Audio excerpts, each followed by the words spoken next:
Moby-Dick didn't ruin Herman Melville by accident. It ruined him because he stopped caring whether anyone followed him. Before this book, Herman Melville was a huge success. He was young, popular, and publishers were lining up to work with him. He was a master at crafting thrilling adventure stories that people absolutely loved. But then something inside him shifted. Melville became obsessed, not with a giant white whale, but with the very meaning of existence.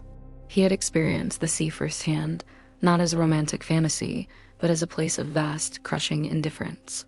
A place where your prayers, your morals, and all your hard work meant absolutely nothing. The ocean didn't reward goodness. It didn't punish evil. It just was.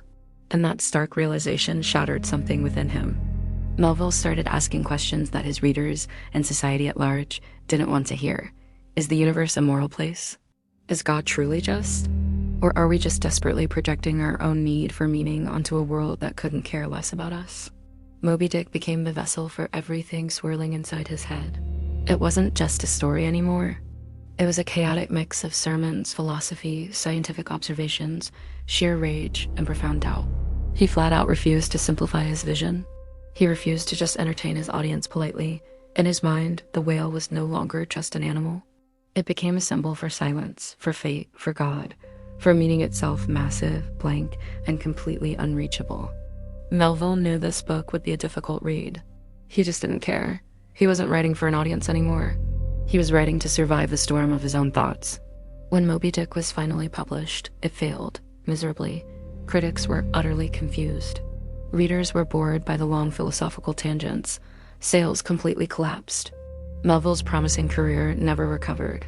He slowly faded into obscurity, eventually taking a job as a customs inspector, watching as the world completely forgot about him and his work. And here's the cruel, beautiful irony.